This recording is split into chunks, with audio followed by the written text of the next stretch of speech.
नमस्कार दोस्तों, जय हिंद। द बोरिंग डायरी के एक नए एपिसोड में आपका स्वागत है। आशा करता हूँ आप सभी बढ़िया होंगे। और आज के इस नए वीडियो में हम रिसेंटली हुए K4 बैलिस्टिक मिसाइल के टेस्ट के अराउंड डिस्कस करेंगे। बहुत ही डिटेल्ड प्रेजेंटेशन बनाया है एंड इसमें हम ओवरऑल डिस्कस करेंगे ना सिर्फ इस मिसाइल टेस्ट के बारे में, बट जो ओवरऑल जो भारत का न्यूक्लियर ट्रायड है और जो सबमरीन लॉन्च्ड क्रूज मिसाइल और बैलिस्टिक मिसाइल्स जो हमारी डेवलपमेंट में है, कौन से प्लेटफॉर्म्स में ये यूज़ होंगी और इससे ओवरऑल इस रीजन में कैसे हमारी जो पावर स्ट्रक्चर है, ओवरऑल बैलेंस ऑफ पावर है, वो चेंज होगा। उस पर हम आज थोड़ा डिटेल प्रेजेंटेशन देखेंगे। तो बहुत ही इंटरेस्टिंग कंटेंट होने वाला है। आशा करता हूँ आप सबको अच्छा लगेगा। अगर आपको अच्छा लगे तो प्लीज़ चैनल को सब्सक्राइब करें और वीडियो को लाइक करें और शेयर करें। तो चलिए आज के प्रेजेंटेशन में हम डायरेक्टली चलते हैं।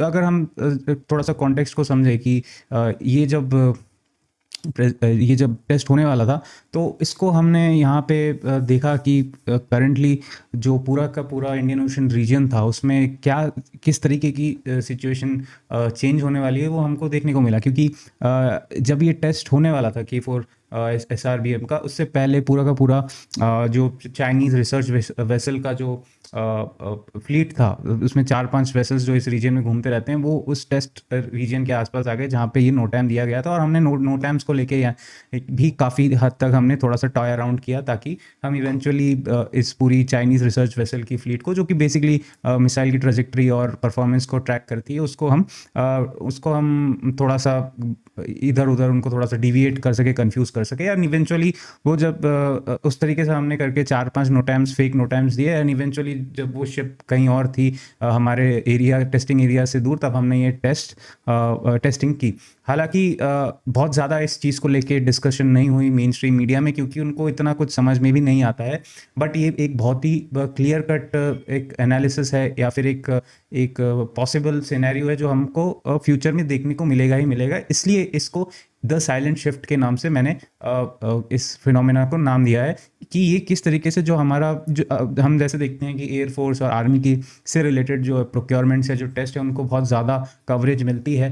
बट जो हमारी नेवी से रिलेटेड जो कवरेजेस है, वो और और पर्टिकुलरली जब वो सबमरीन से रिलेटेड होती है, तो उनके कवरेजेस बहुत लिमिटेड होते हैं। उसका कारण ये भी है क्योंकि जो आर्मी और नेवी से रिलेटेड आर्मी और एयरफोर्स से रिलेटेड जो चीज़ें होती है, वो मोस्टली हमारे लैंड मास के ऊपर होती है, वो पब्लिक को दिखती है। But the very nature of operation of our submarines जो है, वो लोगों की आंखों से दूर है। उनके ऑपरेशनल चीज़ें पूरी तरह लोगों की आंखों से दूर है, तो उसको लेके कवरेज ज़्यादा हो नहीं पाती। So they they live a life of extreme secrecy. इसलिए जो चीज़ें यूजुअली जो पब्लिक वो करते भी है, उनको एक्स्ट्रा बहुत ज़्यादा कवरेज नहीं मिलती है। और इस छोटे से प्रेजेंटेशन के थ्रू मेरा यही काम है कि मैं आपको उस एस्पेक्ट को थोड़ा सा डिटेल एनालिसिस में करके दिखाऊं। सो अगर हमको ये चीज़ें समझनी है कि यहाँ पे क्या एक्चुअली चल रहा है और किस तरीके से आने वाले समय में ये जो पूरा रीजन है हमारे लिए क्यों इम्पोर्टेंट है, तो आप अगर इस पूरे मैप को देखें, let me gate my pointer.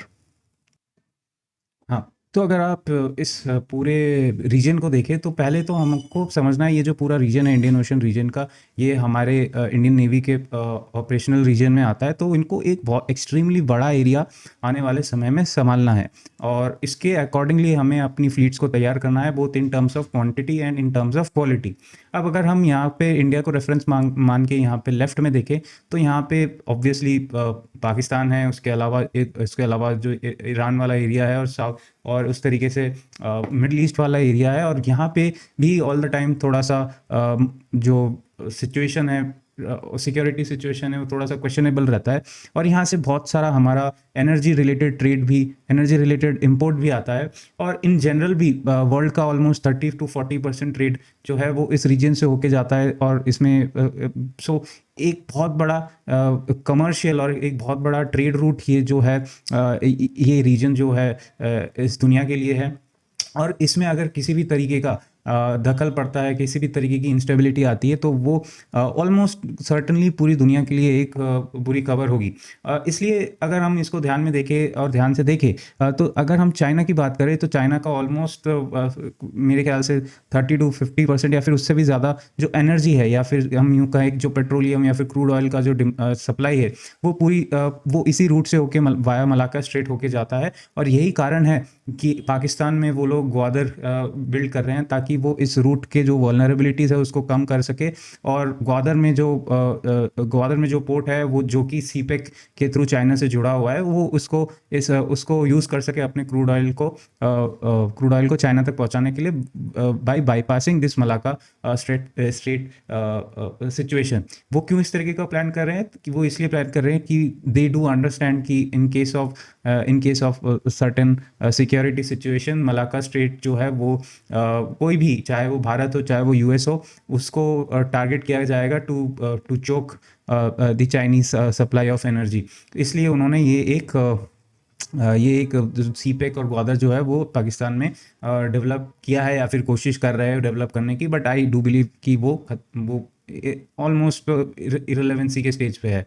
Similarly इसी रीजन में जो है, हम पहले से जानते हैं कि जो स्ट्रिंग ऑफ पर्ल्स जो है, जो भारत को घेरने की तैयारी जो चाइना करता है, वो डेवलप किया जा रहा है, किया जा रहा है, जो कि शुरुआत में लग रहा था कि काफ़ी सक्सेसफुल है, बट इवेंचुअली हम अगर आज की तारीख में देखें, वो क्वेश्चनेबली उसका स्टेटस बहुत क्वेश्चनेबल है कि वो कितना सक्सेस रहा है। हाँ, उनकी प्रेजेंस है, उनकी अच्छी प्रेजेंस जिबूती में है, बट उसके अलावा जो बाकी कंट्रीज़ है जिनको इन्होंने डेप ट्रैप में फंसाने की कोशिश की थी, वहाँ पे यूएस और इंडिया का जो इन्फ्लुएंस है वो धीरे धीरे बढ़ता जा रहा है। Case in point Sri Lanka, case in point Bangladesh में भारत का नहीं तो यूएस का तो काफ़ी दबदबा है। इसलिए हम कह सकते हैं कि एक तरीके से चाइना का स्ट्रिंग ऑफ पर्ल्स भी थोड़ा सा क्वेश्चनेबल सक्सेस की ओर है। बट अदर देन दैट, जो बेसिक सिनेरियो है कि क्यों हमको एक स्ट्रॉन्ग सबमरीन फ्लीट की ज़रूरत है, it is to become a true security provider in this region. हमको इस बात पे खरा उतरना है कि इस रीजन को इंडियन ओशन क्यों बोला जाता है, उस रीजन को हमारे देश के नाम पे क्यों एड्रेस किया जाता है। उसके लिए हमको एक स्ट्रॉन्ग नेवल पावर या फिर एक ब्लू वाटर नेवी की ज़रूरत है, और उसके लिए बहुत ज़रूरी है कि हमारे पास एडिक्वेट पावर प्रोजेक्शन कैपेबिलिटीज़ हो। सो अगर हम ये देखें तो इन लाइंस, जैसे इन शिपिंग लाइंस को सी लेन्स ऑफ कम्युनिकेशन के नाम से भी जाना जाता है, बट अगर बेसिक यही है फंडामेंटली कि ये हमारे लिए बहुत इजी है। अब एक जो क्राउडेड ओशन होता है, यहाँ पे एक मिसकैलकुलेशन जो होता है वो काफ़ी भारी पड़ सकता है, और यहाँ पे कंटिन्यूसली ऑलमोस्ट सारी बड़ी पावर्स का एक प्रेजेंस है, चाहे वो यूएस हो चाहे वो धीरे धीरे चाइना हो। रशियन सबमरीन्स भी इस रीजन में टाइम टू टाइम अपना पेट्रोल करती रहती है। तो एक तरीके से यहाँ पे काफ़ी बड़ा ग्रे जोन एग्जिस्ट करता है कि जहाँ पे जो है कि थोड़ा सा भी मिसकैलकुलेशन एक क्रिटिकल कमर्शियल ट्रेड रूट जो कि पूरी दुनिया के लिए बहुत इंपॉर्टेंट है, उसको कॉम्प्रोमाइज़ कर सकता है। ऐसे केस में बहुत ज़रूरी है कि ये रीजन जो कि भारत का बैकयार्ड है, वहाँ पे इस तरीके की मिसकैलकुलेशन दूसरी पावर्स आके ना कर पाए, और उसके लिए बहुत ज़रूरी है कि इंडियन नेवी के पास एक बहुत ही extremely strong defensive and otherwise capabilities हो। इसलिए बहुत ज़रूरी है कि हम अपने इन्वेस्टमेंट जो इंडियन नेवी के फ़िलहाल जो चल रहे हैं उनको बढ़ाए, चाहे वो इन टर्म्स ऑफ हमारी सबमरीन फ्लीट हो, चाहे वो SSBN हो, चाहे वो SSNs हो, चाहे वो AIP एनेबल्ड सबमरीन्स हो, उनको और ज़्यादा फास्ट ट्रैक करने की ज़रूरत है, और चाहे वो हमारा थर्ड एयरक्राफ्ट कैरियर बनाने की बात हो। So in every case it is important कि जो इस रीजन की स्टेबिलिटी है, इस रीजन का जो पीस है, वो बहुत हद तक डिपेंड करता है कि इस रीजन में इंडियन नेवी कितनी स्ट्रांग है। जितनी स्ट्रांग इंडियन नेवी इस रीजन में होगी, इस रीजन की में पीस और स्टेबिलिटी उतनी ज़्यादा रहेगी। एंड इसका एक ही कारण है कि इस रीजन में पीस और स्टेबिलिटी किसी और के लिए फ़ायदेमंद हो ना हो, ये सबसे फ़ायदेमंद हमारे लिए है। सो अगर हम भारत की सेकेंड स्ट्राइक कैपेबिलिटी को समझें, क्योंकि भारत ने ऑफिशियली डिक्लेयर किया है कि हम नो फर्स्ट यूज़ की कैटेगरी में आते हैं, यानी कि हम पहले न्यूक्लियर मिसाइल नहीं लॉन्च करेंगे। So in that case it becomes extremely important कि हमारे पास एक सेकेंड स्ट्राइक कैपेबिलिटी इतनी पावरफुल हो कि वो मतलब बात ही ख़त्म कर दे, मामला ही ख़त्म कर दे। सो इन दैट केस बहुत ज़रूरी होता है कि हमारे पास एक प्रॉपर न्यूक्लियर ट्रायड हो, एक रोबस्ट न्यूक्लियर ट्रायड का आर्किटेक्चर हो, जिसमें लैंड, एयर, सी से प्लेटफॉर्म डिलीवर किया जा सके। अब सी के केस में अभी वाला जो डिस्कशन है वो हम लैंड और एयर से की नहीं करेंगे, हम सी पर ही फोकस रहेंगे। और सी में जो सबसे क्रूशियल ये प्लेटफॉर्म होता है इस तरीके की सिस्टम को डिलीवर करने के लिए, वो होता है आपका सबमरीन लॉन्च्ड मिसाइल्स, चाहे वो क्रूज मिसाइल हो चाहे वो बैलिस्टिक मिसाइल हो। तो के सीरीज़ की जो मिसाइल्स है, these are ballistic missiles and again needless to say these are our second strike capabilities. So in that case ये पूरी दुनिया के लिए पूरी दुनिया की नज़र इस मिसाइल टेस्ट पे थी, क्योंकि this is a nuclear focused missile, dedicatedly nuclear focused missile, which will be responsible to deliver a nuclear weapon.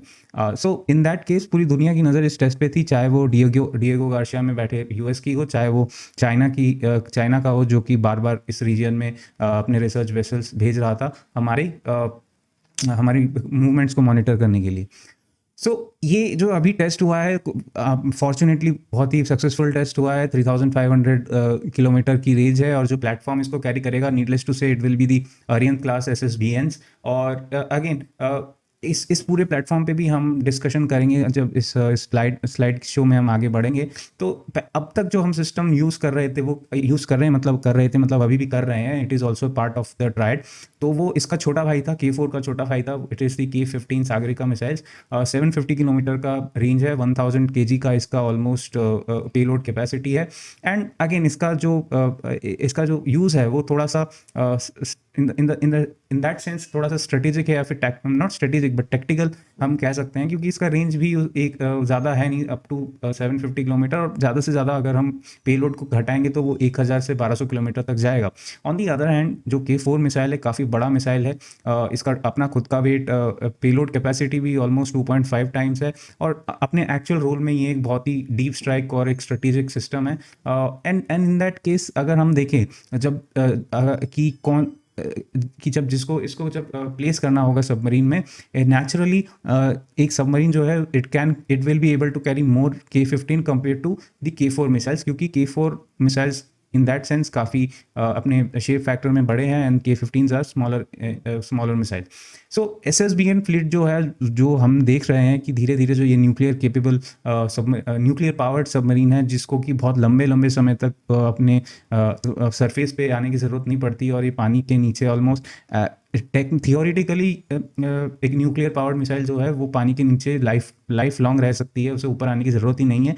But उसे अपने रेगुलर रिपेयर्स और अपने फूड रिप्लेनिशमेंट और उस तरीके की रिप्लेनिशमेंट के लिए ऊपर आना पड़ता है. सो एक ये हमारे लिए एक बहुत ही इंपॉर्टेंट डेटरेंस कैपेबिलिटी है. और इसमें जो है फ़िलहाल हमारे पास INS अरिहंत में S2 और S3 ऑपरेशनल है. S4 अरिधमान जो है वो अंडर ट्रायल्स है. सो 3 सिस्टम्स जो है वो ऑलरेडी प्रिपेयर्ड है. S4 स्टार, अब S4 स्टार इसलिए कहा जाता है क्योंकि पहले आई डोंट थिंक कि पहले S4 स्टार कहा जाता था, इसे ही S5 कहा जाता था. बट अब जो है कि इस पूरे सबमरीन प्रोग्राम में, यानी कि जो हमारा SSBN प्रोग्राम है, इसमें अनलाइक हमारा P75 जो कि नॉर्मल आपका कन्वेंशनल सबमरीन है, जहाँ पे लगभग सारे के सारे सबमरीन सेम ही हैं, उसमें छोटा मोटा चेंजेस ही किया जाता है. But in this case since it is completely indigenous system, और यही फ़ायदा होता है आपका इंडिजिनस सिस्टम होने का, जो मैं आपको बार बार बताता हूँ कि इस केस में SSBN INS अरिहंत के केस में हर नया सबमरीन पिछले वाले से, या फिर हर दूसरा सबमरीन अपने पिछले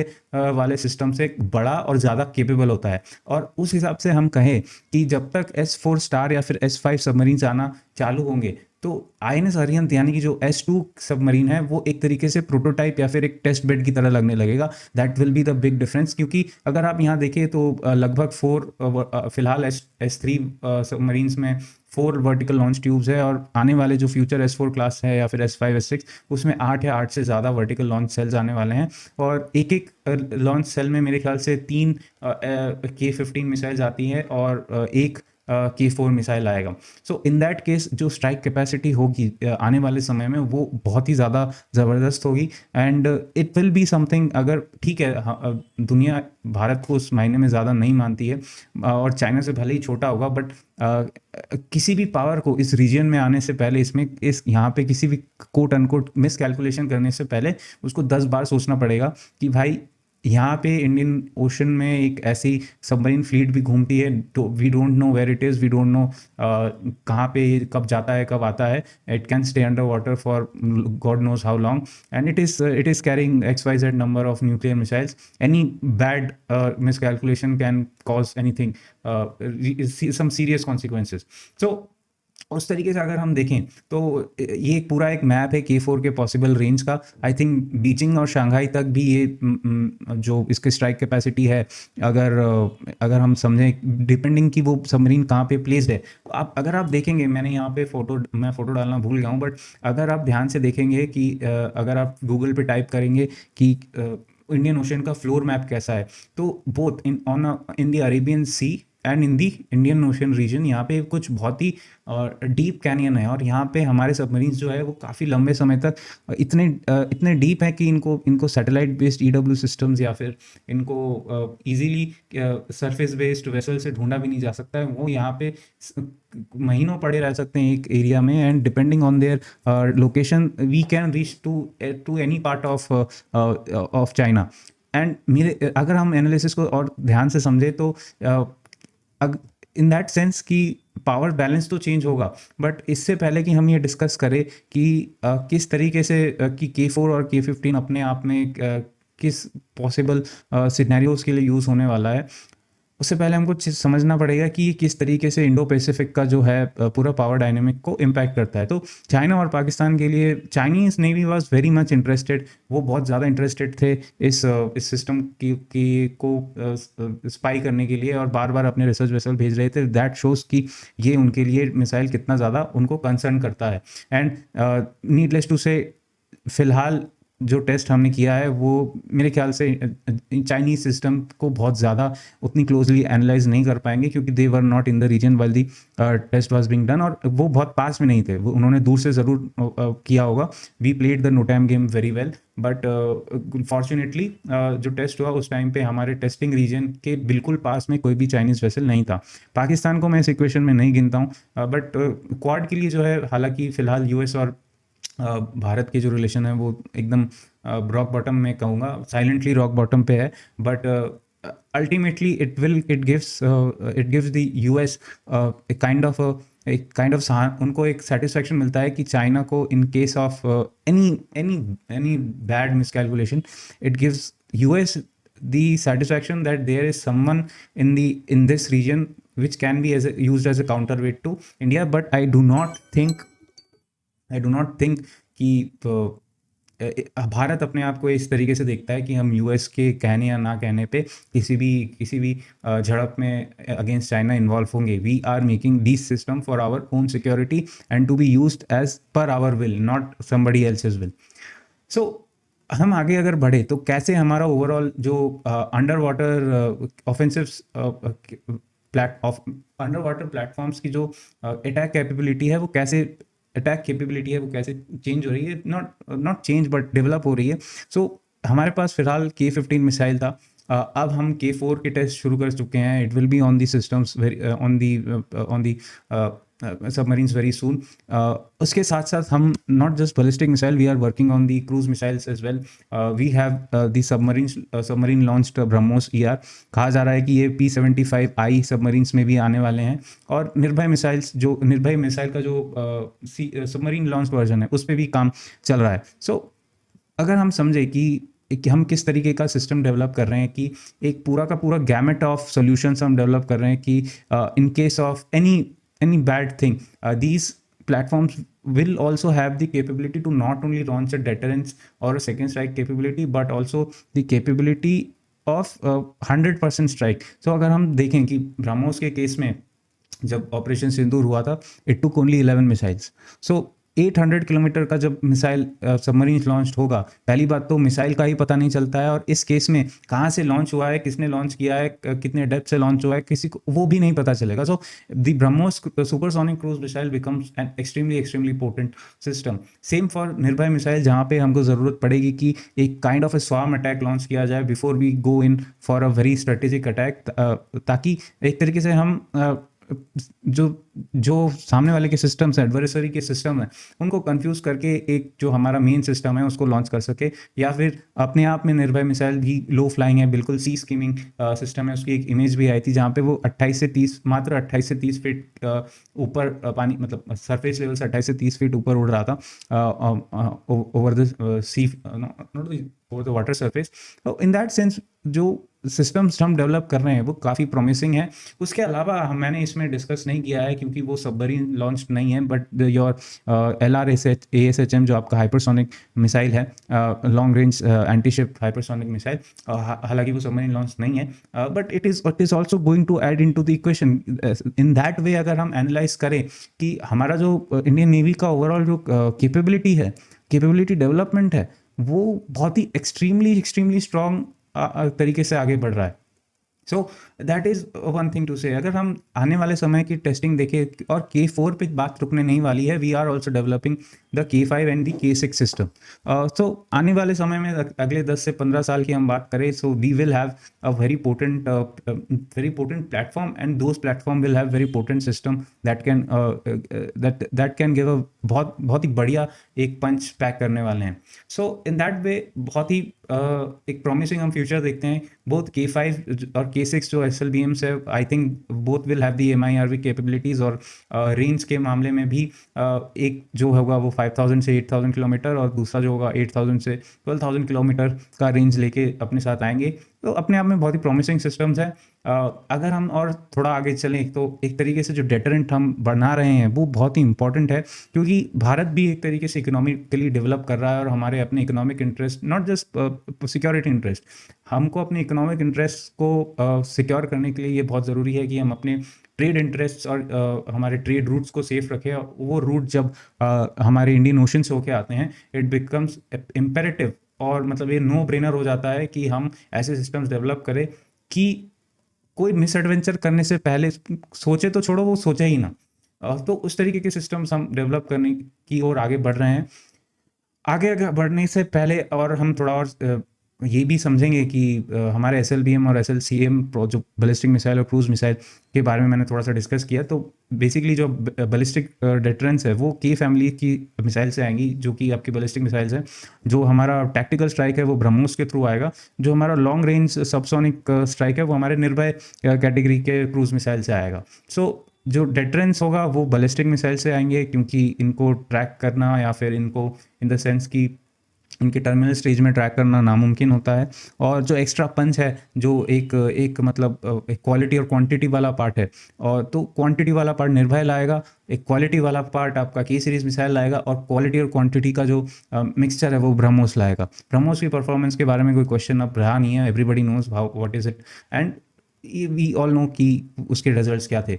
सो अगेन एक K15 और K4 का छोटा सा कंपैरिजन है। बेसिक गाइडेंस में काफ़ी डिफरेंस है कि जो K15 है वो एक इनर्शियल गाइडेंस बेस्ड है, और जो K4 है उसका गाइडेंस सिस्टम और ज़्यादा रोबस्ट है in that sense. Needless to say कि काफ़ी बड़ा मिसाइल है, जो K4 मिसाइल है वो काफ़ी बड़ा मिसाइल है। एंड उसका जो एक छोटा सा कंपैरिजन है कि K4 और K15 आपस में कितना डिफरेंट है। तो यहाँ पे आप देख सकते हैं कि K4 अगर हम मतलब we are in the depending on the position in the Bay of Bengal, we can easily cover our adversary. So मेरे ख्याल से जो K15 है, it is more to focus towards Pakistan, and the K4 system is more focus towards China, but who knows, कुछ और भी हो सकता है। बीइंग सेड दैट, आगे अगर हम समझें कि जो सिस्टम्स आर्यन क्लास जो है, उसमें जब मैंने आपको बताया कि हर जो कंसेक्यूटिव सिस्टम है वो एक तरीके से काफ़ी improvised version of the previous है, डिस्पाइट कि वो सारे सेम सीरीज के सिस्टम है। सो S2 और S3 जो सबमरीन्स है वो S5 के आते आते ऑलमोस्ट प्रोटोटाइप लगने लगेंगे। सो यहाँ पे जो उनका जो कैपेसिटी है वो K4 या फिर K15 का, तो वो S5 आते आते 2 से 3 गुना हो जाएगा। इन दैट सेंस मेरे ख्याल से S5 जो क्लास की सबमरीन्स है, S4 स्टार क्लास की जो सबमरीन्स आएंगी, they will have the K5 and the K6 series of the missiles. So again K6 की अगर हम बात करें जो आने वाला समय है वो, और K5 की भी अगर बात करें तो मेरे ख्याल से टेस्टिंग एनीवेयर बिटवीन 28 to 29 शुरू होंगी, एंड K6 की अभी टाइम है, आई बिलीव कि उसमें काफ़ी टाइम लगेगा। तो this is some operational deployment की आज तक जो भी हुआ है। K15 का जो ऑपरेशनलाइजेशन हुआ था ऑलमोस्ट 18 के आसपास कहा जाता है। वी कांट श्योरली से कि वो कब एक्चुअली डिप्लॉय हुआ था। 2025 में हमने K4 का एक टेस्ट देखा, बट आई कांट से कि कब चीज़ें ऑपरेशनल होती हैं इन दीज केसेस। बहुत ही सीक्रेटली ऑपरेशनलाइज किया जाता है। इनफैक्ट अगर आपने देखा होगा कि SSBN के यानी कि अरिहंत क्लास के जो सबमरीन्स सैंक्शन नहीं, जब उनको डिप्लॉय किया जाता है फॉर द फर्स्ट टाइम, एक आध केसेस को छोड़ के बाकी सारी सबमरीन्स का जो डिप्लॉयमेंट है, फर्स्ट डिप्लॉयमेंट है, वो बहुत ही शांति से किया गया है। उसको लेके ज़्यादा चीयरिंग नहीं करी गई है। तो इन दैट सेंस भी जब इन पे और भी पोटेंट मिसाइल्स लोड होंगी, वो भी बहुत इजीली मेंशन नहीं किए जाएंगे कि इनको इंडक्ट कर लिया गया है। They will be inducted very silently. So beyond ballistic हमने डिस्कस किया कि ब्रह्मोस जो है बहुत ही फास्ट, बहुत ही एक्यूरेट ऐसा सिस्टम होगा जो जिसे कि इंटरसेप्ट करना ऑलमोस्ट ना के बराबर होगा। और जब तक इसको इंटरसेप्ट करने वाले सिस्टम डेवलप होंगे, we will have something in the hypersonic regime. Currently, as I said, the LRASHM, yeah, that is the long range anti-ship hypersonic missile is the one. अब उसका सबमरीन लॉन्च सिस्टम कब आएगा, let us wait and सी। उसके बाद जो आपका cruise missile होगा, स्टेल्दी, low cost, आपका एक सैचुरेशन अटैक के लिए बिल्कुल परफेक्ट, वो आपका निर्भय क्लास का सबमरीन लॉन्च मिसाइल होगा। दोनों ही बहुत ही क्लोज रेंजेस में, अप टू 2030 भी एक्सपेक्ट कि इनका कोई ना कोई वेरिएंट डिप्लॉय होना चालू हो जाएगा। एंड आगे हम बात करें तो ये पूरा लिस्ट है कौन कौन से, मैंने आपको जो बताया कि कौन कौन से सिस्टम्स हैं जिन पे हम काम कर रहे हैं। सो K15, K4, K5, K6, BrahMos and निर्भय।